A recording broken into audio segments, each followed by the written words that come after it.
সালমান খানের ফ্যান আলাদা, শাহরুখ খানের ফ্যান আলাদা, আমরা শাহিদ কাপুরের ফ্যান আলাদা, কিন্তু সবশেষে কিন্তু বাংলাদেশে একজনই সাকিব খান, সাকিবিয়া।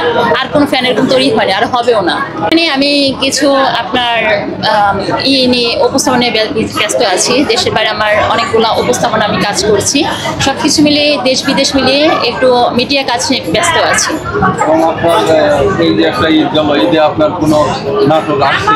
না না না, আমি তো নাটক করি না, আমি উপস্থাপনা করি মিডিয়ার কাজের সাথে, ইভেন্টের সাথে আছি। তো সেক্ষেত্রে আমার কিছু ইভেন্ট আছে মালয়েশিয়াতে, সিঙ্গাপুরে, আর দেশের বাইরে কিছু ইভেন্ট আছে, আমি যাচ্ছি। তো আমার এই কাজগুলো পরিপ্রেক্ষিতে আছে।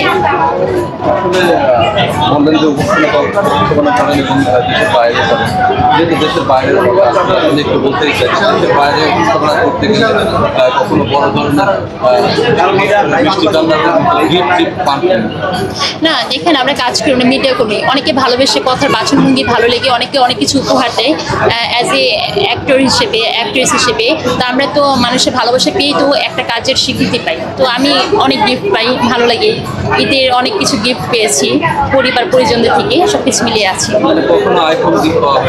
না, আইফোন আমি নিজের টাকা দিয়ে কিনেছি, আমি 3টা আইফোন কিনেছি নিজের টাকা দিয়ে, আমি গিফট করেছি, আইফোন আমি গিফট করেছি। না, অ্যাকচুয়ালি সেলফ ডিপেন্ডেন্ট, আমি রুজি রোজগার করি, আমি আমার কর্মস্থল আছে। তো আমি যেটাকে ইনকাম করি, আপনি দেখবেন যে আমরা খরচ করতে বেশি পছন্দ করি, বিশেষ করে আমি খরচ করতে খুব পছন্দ করি, সঞ্চয়টা খুব কম করি। আপনি যদি সিনেমাতে চান্স পান বা সিনেমা করার সুযোগ পান, তাহলে কি সিনেমা করবেন? সিনেমা দেখতে খুব ভালো লাগে, সিনেমা করাটা খুবই কষ্টের, অনেক কষ্টে অনেক কাজ করে সিনেমা করতে হয়। সেক্ষেত্রে যদি ভালো গল্প পাই, আমাকে যদি প্রডিউসার চয়েস করে, অবশ্যই আমি সিনেমা করব। এবং সিনেমা যদি করেন এটা তো অবশ্যই সাকিব খান। সাকিব খানের সিনেমা থেকে বড় হয়েছে, আমরা তো 2000 পরের জেনারেশন, তো আমরা সাকিব খানকে দেখি বড় হয়েছি। অবশ্যই সাকিব খানের একটা সিনেমা করলে সেখানে সবাই আপনাকে চিনবে। আপনি এদিকে পালকে দেখবেন, আপনার সাকিব খানের সাথে ছবি করার পর ওর জীবন মানে একদম আখিরাত হয়ে গেছে, মানে ও সবাই চিনে এখন ওকে। বুবলি সেম, তো এরকম সাকিব খান মানে হচ্ছে ওনাকে আর আগে পরে কাকে চিন্তা করতে হয় না।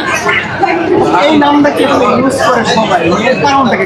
আমি আসলে এই ব্যাখ্যাটা এখন পর্যন্ত পাই নাই। প্রত্যেকটা সেলিব্রিটি অনেকেই বলে সাকিব খানকে ভালো লাগে, তাকে ছবি করতে চাই, মানে এই কিছু জায়গায় মিষ্টি খান থেকে অনেক কথা বলছে, এর কারণটা সাকিব খান তো সুদর্শন মেগা স্টার, আমাদের film industry as a Shakib Khan. Shakib Khan মানে হচ্ছে ফিল্ম ইন্ডাস্ট্রি, বাংলাদেশের সর্বলাস্ট সুপারস্টার।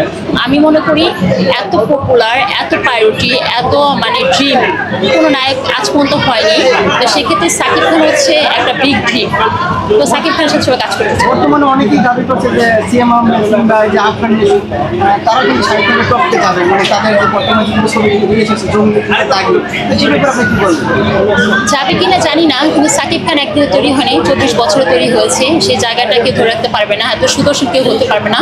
আর সাকিব খান হচ্ছে একজন জাত অভিনেতা। তো সাকিব খানের যারা পরিপ্রেক্ষিতে তার সাকিবিয়ান আছে তারাই একমতো জানে। এরকম একটা দেখেন যে সাকিবিয়ান নিশো ফ্যান বা সিয়ামের ফ্যান কেউ আছে কিনা, কিন্তু সাকিবিয়ান একটা ফ্যান, মানে এটা কিন্তু বাংলাদেশে গ্লোবাল স্টার না হলে হয় না।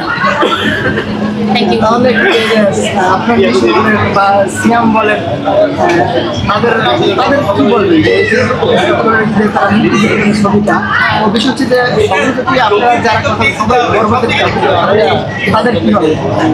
আপনি দেখবেন ইন্ডিয়া